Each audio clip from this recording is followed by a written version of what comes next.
Giants fans, we have a situation. Kavon Tibido, one of the faces of our defense, is once again at the center of major trade rumors, and this time, it's getting real. ESPN is pushing the Giants to pull the trigger and move him, right now. But why?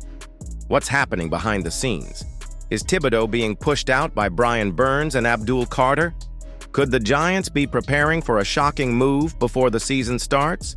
And here's the real question. Would you trade Kavon for a day 2 pick? We break it all down.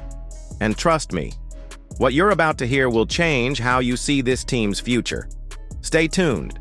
It's heating up fast. But before we get into it, if you're a die-hard Giants fan, make sure you're subscribed to Big Blue News. We're your go-to source for daily engaging content on all things Big Blue. Help us reach our goal of 2,000 subscribers this offseason by hitting that subscribe button now. Kavon Tibido's name continues to dominate headlines in East Rutherford, and for good reason.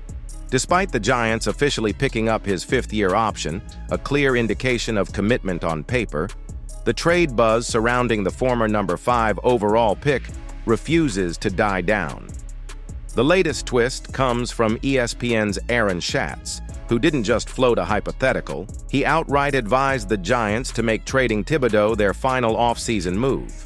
This statement has amplified the speculation, especially considering the current structure of New York's defensive line and the franchise's broader strategic direction. The Giants now have a surplus of pass-rushing talent. With the off-season addition of veteran Brian Burns, who arrived via trade and was handed a top-tier contract extension, and the selection of Abdul in the 2025 NFL Draft, the team suddenly has 3 capable edge starters for just 2 main spots in Wink Martindale's base defense. This naturally raises serious questions about roles, snap distribution, and long-term payroll management. Brian Burns is locked in as a cornerstone piece. Abdul is a rookie, but was drafted highly with long-term upside and cost control in mind. Tibido, while productive, now sits in a precarious middle ground, valuable but potentially expendable. Tibido has 2 years remaining on his rookie deal, but the Giants will be forced to negotiate a high-value extension after the 2025 season if he remains on the roster. And unless he's a full-time starter, the team may be reluctant to pay the market value for a premier edge rusher, currently $20–25 million per year. With Burns already absorbing significant cap space and the team investing heavily in Carter as a developmental pass rusher, can the Giants afford to commit another large contract to Tibido? That's the core of the debate. Trading him now, or before the deadline, could yield a day 2 pick in the 2026 NFL Draft. That capital could be pivotal, especially given the team's offensive rebuild around rookie quarterback Jaxson and dynamic wideout Malik Nabers. Remember, New York is still in need of offensive line reinforcements, reliable tight ends, slot receiver upgrades. So while Tibido remains a high-upside defensive piece, his trade value might serve a greater long-term purpose. Here lies the organizational dilemma.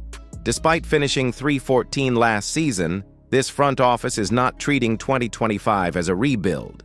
Why? Because GM Joe Schoen and HC Brian Daboll are under extreme pressure to win now. Ownership is expecting immediate results. Fans are demanding progress. Daboll, after winning Coach of the Year in 2022, now faces mounting scrutiny after a collapse in 2023. Schoen's draft decisions, quarterback bets, and personnel moves are all under the microscope. This isn't a situation where the Giants can afford to tank or play for 2026. If Tibido can help the team generate pressure and create turnovers this season, his value on the field may outweigh any return in draft compensation. However, if the team starts the season slow or appears to fall out of playoff contention early, that calculation could shift dramatically. Front offices around the league will monitor New York's record closely. If the Giants begin to slide, the October trade deadline will become a pressure point. Schatz specifically mentioned the Green Bay Packers and Detroit Lions as potential trade partners. Both teams are playoff-caliber rosters with defensive needs at the edge position. Other franchises that could enter the Tibido sweepstakes: Baltimore Ravens, Consistent contenders always looking to bolster their pass rush. Kansas City Chiefs, high-stakes team with holes behind Chris Jones. Atlanta Falcons, aggressive under new coaching leadership. Jacksonville Jaguars, still seeking defensive identity. All of these teams could justify offering a second or third round pick for a former top 5 pick still under a rookie contract. If 2 or more get involved, it could drive up the asking price. There's also a schematic angle. New DC Shane Bowen is expected to incorporate more hybrid fronts, with an emphasis on versatility. Tibido, while explosive, has not yet proven himself as an elite run defender or inside rusher. Burns, on the other hand, is known for his speed and technique on the outside, while Carter brings youth and upside in coverage and pursuit. It's possible the staff views Tibido as rotational depth, valuable but not essential. If so, the team may prefer to maximize that value now. And let's not forget, the front office just added multiple UDFA edge prospects and brought in a few camp bodies. That's often a sign they're preparing for potential movement at the top of the depth chart. Even though Joe Schoen publicly denied trade talks, that doesn't mean things can't change fast. If Tibido fails to clearly separate himself in camp or preseason, if he doesn't show versatility in the new scheme, or if the team receives an offer it can't refuse during the regular season, then this situation could escalate rapidly. For now, Kavon Tibido remains a giant. But the clock is ticking and pressure is rising. Keep your eyes locked on this story. This isn't just noise. It's a potential turning point for the Giants' short and long-term future.